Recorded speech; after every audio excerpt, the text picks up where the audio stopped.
Vince Malone, the man whose name once silenced conversations in Liverpool's darkest corners, and Reed, the mysterious outsider whose arrival promised fortune but delivered betrayal. One built an empire on fear.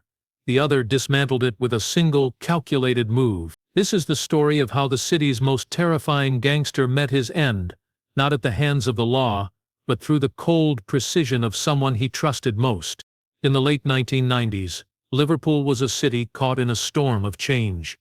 The old docks had closed, industries had vanished, and in their place came a darker economy built on crime. Street corners became meeting points for drug runners, and certain pubs turned into places where deals were made instead of drinks enjoyed. It was during this time of uncertainty and fear that Vince Malone first began making his name. At 17, he was already known to the police for petty thefts, break-ins, and selling stolen goods. But Vince was different from the other small-time troublemakers in his neighborhood. He was calculating, patient, and willing to wait for the perfect moment to move from petty crime into something far more dangerous. His early years were spent watching how the city's older gangsters operated. He noticed who survived and who didn't, who the police chased and who they seemed to ignore. By his early 20s, Vince had built connections with black market traders who dealt in more than just knockoff clothes or stolen electronics.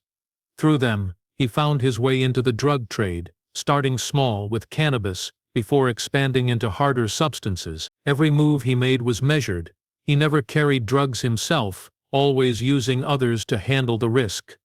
He avoided flashy cars and expensive clothes that might draw police attention.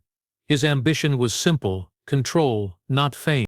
It was this quiet but ruthless approach that helped him rise so quickly.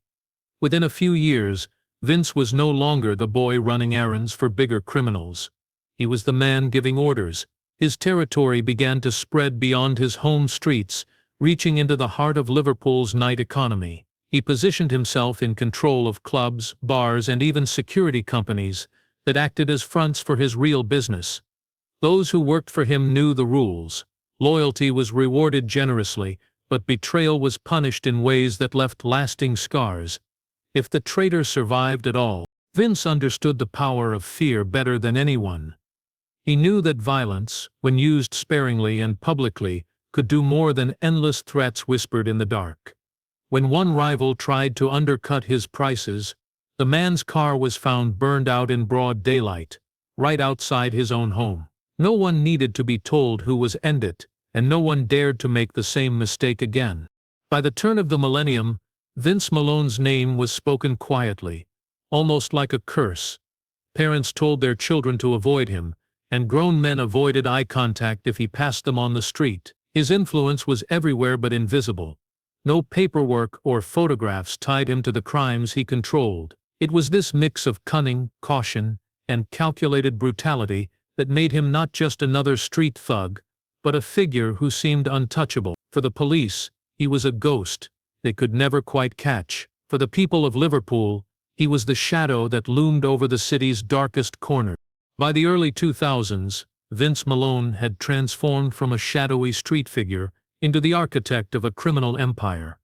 What began with small deals in back alleys had grown into a network that touched nearly every corner of Liverpool. He had men on the docks, controlling shipments before they ever reached official hands. He had eyes inside warehouses, ensuring stolen goods were moved quickly and discreetly. His influence reached into the city's nightlife, where his crew ran door security at popular clubs, allowing drugs to flow freely inside while the owners pretended not to notice. Vince's empire was built on three pillars: drugs, money laundering, and fear. The drugs brought in vast profits, and those profits had to be cleaned. To outsiders, Vince appeared to own several legitimate businesses: a chain of used car dealerships, a construction firm that never seemed to build anything, and a small import company dealing in specialty goods. These businesses existed for one reason: to turn illegal cash into clean, taxable income. On paper, he was a wealthy entrepreneur. In reality, every pound was stained with blood and intimidation. What set Vince apart from other gang leaders was his ability to make people feel both indebted and afraid. He would lend money to struggling pub owners, only to demand repayment in favors instead of cash. These favors could be anything: storing illegal shipments, passing on information about police movements, or turning a blind eye when his men needed a place to hide. Over time, these arrangements created an unbreakable web of obligation. People who once thought they were just doing a small favor for Vince found themselves trapped, unable to say no without risking their safety. His control was so tight that even those who hated him worked under his rules. Rival dealers knew that moving product without Vince's approval was a death sentence. If someone was foolish enough to try, they were dealt with in a way that would leave the entire community in shock. One dealer was found beaten and left in an alley, his injuries so severe he could never walk properly again. The message was clear: Vince didn't need to kill to destroy you. At the height of his power, Vince's monthly earnings were rumored to be in the hundreds of thousands of pounds. He never carried large sums himself, never touched drugs directly, and never left a paper trail. Instead, he let his lieutenants handle the risky parts while he focused on strategy. He knew which police officers could be bribed and which ones needed to be avoided entirely. He knew the names of every informant who had ever worked against him, and more importantly, how to make their lives unbearable. To the outside world, Vince Malone was just another successful businessman. But inside the underworld, he was the ruler of a city's shadows. Every deal, every threat, every whispered order ran through him, and while some men built their empires on trust, Vince built his on something far stronger: the certainty that crossing him meant your life, as you knew it, was over. In 2007, Vince Malone's empire showed its first visible sign of weakness, though few at the time realized how dangerous it would become for him. It began with a shipment of cocaine worth close to £1 million. The cargo was supposed to arrive through a trusted channel, hidden inside containers coming off the docks under the watch of men Vince had paid and threatened into loyalty. For years the system had worked flawlessly. This time, however, the drugs vanished before they ever reached his warehouse. The disappearance was more than just a financial loss, it was a challenge to his control. Vince reacted in the way everyone expected: swiftly and brutally. The man in charge of overseeing the shipment was dragged from his home in the early hours, bundled into a van, and never seen alive again. Days later, his body was found in the River Mersey, his hands bound and weighted. The killing sent a shockwave through the underworld, a reminder that Vince dealt with problems without hesitation. Yet despite the example made of the man, the truth remained: someone had dared to take from him, and they had gotten away with it. Whispers began to spread among rival crews and even within Vince's own ranks. Some claimed the missing drugs had been intercepted by police. Others suggested it was the work of a rival gang from Manchester looking to test Vince's reach. But the most dangerous rumor was the one Vince couldn't ignore: that someone close to him had orchestrated the theft. Loyalty had always been his weapon, and the idea that a trusted associate might have turned against him planted a seed of paranoia. The police, who had spent years trying and failing to dismantle Vince's organization, took notice. Detectives monitoring his movements began to see small but significant changes. Vince, normally calm and calculated, started holding more private meetings in secluded locations. He changed his routine, altered his routes, and ordered background checks on his own crew. These cracks in his usually perfect armor gave law enforcement a rare insight into his vulnerabilities. Behind the scenes, the cocaine theft had triggered more than suspicion. It disrupted Vince's cash flow at a critical time.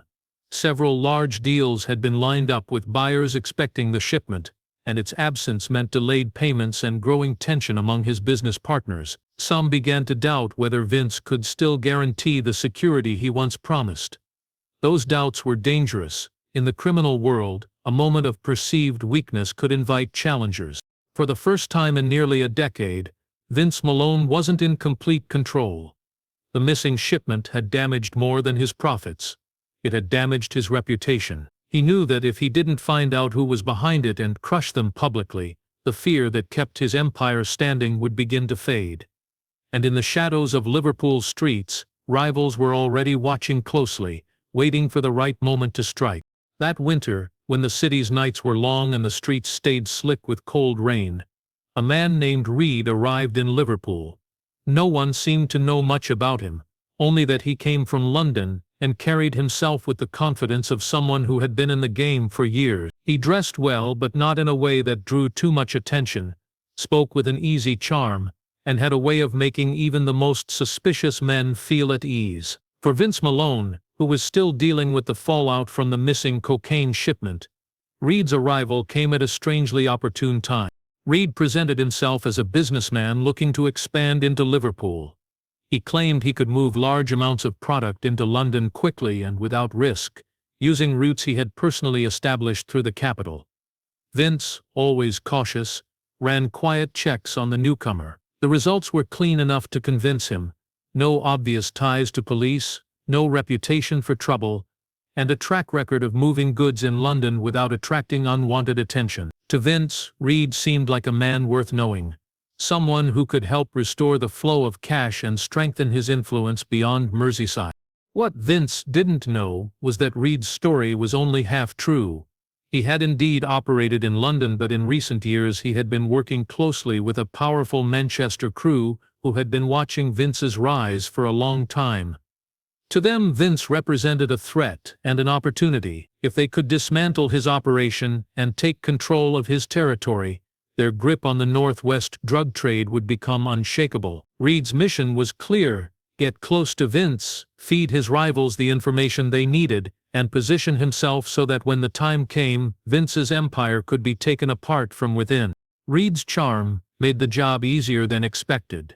He bought drinks for the right people, tipped generously, and always made sure word of his connections in London reached the ears of those who mattered. Soon, he was being invited into the inner circles of Vince's world: private meetings, warehouse inspections, and closed-door strategy discussions. He learned where Vince stored his product, which men he trusted most, and which clubs acted as central points for money laundering. The Manchester crew, receiving regular updates from Reed, began quietly working in the background. They intercepted smaller shipments to test Vince's response, paid off minor players in his organization, and subtly increased tensions between his lieutenants. Reed's reports painted a clear picture of a man still powerful but slowly becoming surrounded by problems too large to ignore. To Vince, Reed seemed like the rare kind of ally who could be trusted in a world full of liars and opportunists. But to Reed, every handshake, every conversation, and every shared drink was another step toward the day Vince Malone's rule over Liverpool would come to a violent and calculated end. The trap was being set, and Vince didn't even realize he was already standing in the middle of it. In 2010, Liverpool's bustling city centre became the stage for an event that would send shockwaves through the underworld. It happened on a Friday evening, when Bold Street was alive with the sound of traffic, the chatter of shoppers, and the glow of cafe lights spilling onto the pavement. The air was cold but dry, and the street was unusually busy for the time of year. Among the crowd was one of Vince Malone's most trusted men, Carl Dwyer, a figure as feared as he was loyal. He had been at Vince's side for more than a decade, serving as an enforcer, negotiator, and protector. To those who knew the criminal world, Carl's presence on the street was as good as a warning to stay away. But that night, Carl was not the one sending the message. He was about to receive one. Without warning, two masked men on a motorbike tore down Bold Street. Witnesses would later describe the sound of the engine revving hard, the blur of black clothing, and then the sharp cracks of gunfire that echoed off the surrounding buildings. Carl was hit multiple times before he even had the chance to react. He collapsed on the pavement, the bright neon from nearby shop signs reflecting in the pool of blood spreading beneath him. The attack lasted less than 30 seconds, but its impact would be felt for years. The shooters sped away, weaving through traffic before disappearing into the warren of side streets leading toward the docks. Panic swept the crowd. People screamed, ducked for cover, and ran into nearby shops. Within minutes, police had cordoned off the area, but the killers were already gone. For Vince Malone, the killing was more than a personal loss. Carl had been his right hand, the man who enforced his rules without hesitation. To kill him so publicly, on one of the city's busiest streets, was a deliberate act meant to humiliate Vince and show the world that his power could be challenged. The fact that it happened in broad daylight, in front of dozens of witnesses, suggested the attackers were confident there would be no immediate consequences. What Vince didn't yet know was that the attack had been engineered with precision by Reed. Months of quiet manipulation had built a false narrative that Carl was planning to break away and start his own operation. This rumor was fed to both Vince's enemies and his allies, creating tension on all sides. Reed had then provided key details of Carl's movements to the Manchester crew, ensuring they could strike when and where it would hurt Vince the most. In the aftermath, fear rippled through Vince's organization. Men who had once felt safe under his protection now questioned whether he could keep them alive. Rivals sensed the shift and began probing for weaknesses. Vince responded with his usual ferocity, but the damage was already done. Bold Street had become more than just a crime scene. It was a statement, written in gunfire, that the untouchable Vince Malone was no longer beyond reach. Detectives had been chasing Vince Malone for over a decade, watching his empire grow from small-time drug deals into a multi-million-pound network that stretched beyond Liverpool. They had seen countless operations fail to catch him, raids on warehouses that turned up empty, surveillance that led nowhere, witnesses who suddenly changed their stories. Vince was too careful, too disciplined, and too feared. But after the Bold Street shooting, everything changed. The chaos inside his organization gave the police an opening they had never had before. The murder of Carl Dwyer had not only rattled Vince's crew, but it also disrupted his carefully controlled operations. Shipments were delayed, meetings were cancelled, and some of his men were making desperate, sloppy decisions to protect themselves. This instability gave detectives new trails to follow. They began quietly targeting Vince's lower-level associates, offering reduced charges in exchange for information. Most refused out of fear, but the pressure was building. The real breakthrough came from an unexpected place, a young nightclub worker named Jason Lowe. Jason had been on the payroll of one of Vince's nightclubs for almost 2 years, mainly as a DJ and occasional event organizer. He wasn't a gangster, but working in that environment meant hearing things he shouldn't have. One night, while closing up after an event, he had overheard Vince and 2 lieutenants discussing the arrival of a shipment coming in through the docks. Jason didn't think much of it at the time, but after Carl's murder and a police raid on a neighboring club, he began to fear he was already too close to the violence. When detectives approached Jason under the guise of a routine inquiry, his nervousness gave him away. Within days, he agreed to cooperate, providing details of the shipment, the warehouse it was headed to, and even the vehicles that would be used to move it. For the first time, police had reliable, first-hand intelligence from inside Vince's network. Armed with this information, they began building a case. Surveillance teams tracked the shipment from the docks to the warehouse. Hidden cameras were installed, and financial investigators traced payments flowing through Vince's businesses. Every new piece of evidence strengthened the case, but the detectives knew they had to move carefully. Vince had friends in unexpected places, and any hint that he was being cornered could make him disappear. Meanwhile, Vince's paranoia was growing. He knew someone had been talking, a leak somewhere in his chain of trust, but he couldn't pinpoint who it was.